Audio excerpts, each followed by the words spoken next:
Hi guys, welcome to the Neha Sharma show. Guys, आप सभी को हैप्पी न्यू ईयर। वैसे मैं आपको बता दूं कि ये तो वेस्टर्न वाला न्यू ईयर है और हमारा न्यू ईयर तो चैत्र मास में आता है। तो जब वो आएगा तब मैं आपको दोबारा से विश कर दूंगी। एनीवेज, अगर आपको वीडियो अच्छी लगे तो प्लीज़ लाइक ज़रूर कीजिएगा और प्लीज़ गाइस ऐड को स्किप मत कीजिएगा। और चैनल पे नए हैं तो प्लीज़ चैनल को सब्सक्राइब कर लीजिए and hit the bell icon so that आपको वीडियोस की नोटिफिकेशन मिलती रहे और मुझे नई वीडियो आने की मोटिवेशन। इनमें हम देखते हैं कि मुनीर सार्प को एक जगह पे लाकर ड्रॉप कर देता है और उसे पूछता है कि ये क्या जगह है। तो वो कहता है कि ये वही जगह है जहाँ मैं पहले काम किया करता था। और फिर बस मुनीर उसे वहाँ छोड़ के चला जाता है और साथ वो जगह को देखकर मुस्कुराता है। नेक्स्ट सीन में मिसेस बाहर कहती है कि बेटा, मैं क्यूरियोसिटी में पागल हो रही हूँ, मुझे बताओ, तुमने कहा था कि जब भीड़ कम हो जाएगी तो तुम मुझे बताओगी, क्या कुछ बुरा हुआ है? तो वो कहती है कि हाँ मॉम, कुछ बहुत ज़्यादा बुरा हुआ है और शीरीन को पता चल गया है कि मिस्टर एमरे ही अर्दा के पिता हैं और ज़िदा इस बात का ब्लेम मुझे ही दे रही है। वो कह रही है कि वो मुझसे कभी बात नहीं करेगी और मुझसे नफरत करने लगी है। भला मैं शीरीन को कैसे बता सकती हूँ? मैंने तो ये बात कभी किसी को नहीं बताई सिवाय आरिफ के। वैसे मॉम, आपको कैसे पता चला? तो मिसेस हतीजे बोलती हैं कि आरिफ ने ही मिस्टर एमरे को बताई थी और उन्होंने मुझे बताई थी, लेकिन हमने में से किसी ने भी शीरीन को कुछ नहीं कहा। बाहर बोलती है कि मैं कई बार आरिफ को कॉल कर चुकी हूँ पर हर बार वो बिजी आता है, कहीं उसका फ़ोन ख़राब तो नहीं हो गया। तभी थोड़ी देर में मिसेस हतीजे को मिस्टर एनवर का कॉल आता है और फिर मिसेस हतीजे बोलती हैं कि पता है, आरिफ ने कहा है कि शर्ट का ऑर्डर आया है। ये सुनकर बाहर खुश होती है और फिर बाहर कहती है इसका मतलब आरिफ का फ़ोन तो ख़राब नहीं है। बाहर बोलती है कि अरे मुझे तो मिस किस्मत के साथ जाना है स्टेटमेंट देने के लिए। फिर वो एमरे से इसके बारे में पूछती है तो एमरे हाँ कर देता है। अब नेक्स्ट सीन में हम देखते हैं कि शीरीन घर आती है और मिस्टर एनवर टेलर का ही काम कर रहे होते हैं। तो ये देखकर वो खुश होती है और कहती है कि अरे वाह पापा, अब तो फिर से काम करने लगे। तो वो कहते हैं कि हाँ, मुझे कुछ शर्ट्स के ऑर्डर मिले हैं। फिर वो बोलते हैं कि तुम्हारे पास ये फ्लावर्स कहाँ से आए? तो वो बोलती है कि मुझे एमरे ने दिए हैं। इसके बाद मिस्टर एनवर थोड़े सीरियस हो जाते हैं और फिर कहते हैं कि शीरीन, मुझे तुमसे कुछ बात करनी है। तो वो कहती है किस बारे में? तो कहते हैं कि यही एमरे के बारे में। तो वो बोलती है अच्छा। मिस्टर एनवर कहते हैं कि बेटा देखो, तुम तो जानती हो कि तुम्हारी माँ और तुम्हारी बहन मिस्टर एमरे के यहाँ काम करती हैं और तुम अगर उससे प्यार करती हो वो अच्छी बात है, लेकिन तुम लोगों के बीच में कभी ना कभी झगड़ा हो सकता है, कोई प्रॉब्लम आ सकती है, इसका इफेक्ट उन दोनों के काम पे पड़ेगा। तो कहती है कि पापा, फिर आप चाहते हो कि मैं ब्रेकअप कर लूँ? तो वो कहते हैं कि हाँ बेटा। तो कहती क्योंकि एमरे अर्दा का पिता है इसलिए।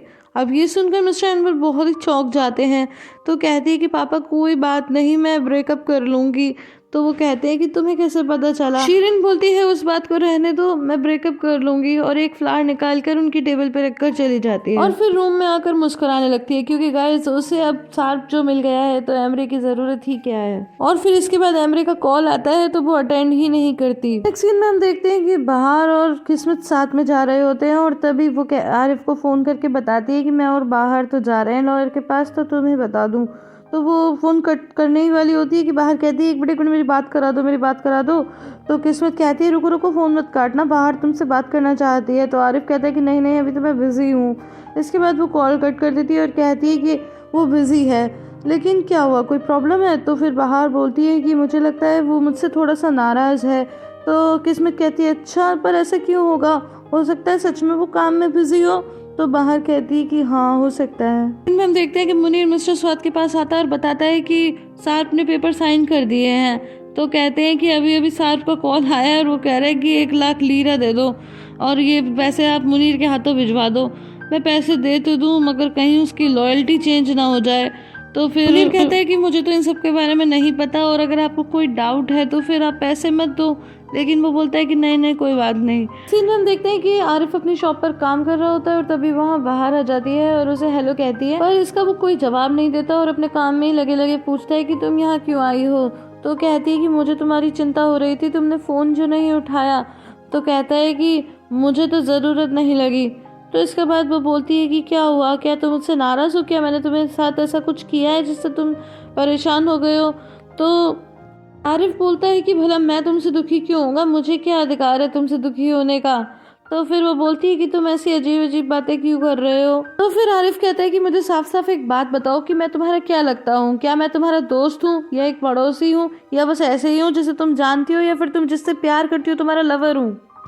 सुनने के बाद बाहर मुंह झुकाकर खड़ी हो जाती है तो आरिफ बोलता है कि देखो अब तुम कितनी एम्बैरेस हो रही हो, लेकिन मुझे ये कहने में कोई शर्म नहीं है कि मैं तुमसे प्यार करता हूँ। तुम देखो मेरी तरफ देखो तुम, मैं तुमसे प्यार करता हूँ बाहर, और मैं उस तरह से प्यार नहीं करता जैसे एक दोस्त प्यार करता है। अगर तुम उस तरह से सोच रही हो तो मैं कहूँगा कि तुम जा सकती हो, तुम्हें हेल्प की ज़रूरत है तो मैं तुम्हारी हेल्प करूँगा, किसी को मेरी हेल्प की ज़रूरत है मैं हेल्प करूँगा, लेकिन अगर तुम उस आदमी के साथ रहती हो तो फिर तुम यहाँ मत आओ। मुझे चिंता होती है तुम्हारी, तुम्हें खुद समझ में आया? तो बाहर कहती है कि हाँ मुझे समझ में आया, और फिर वो वहाँ से चली जाती है।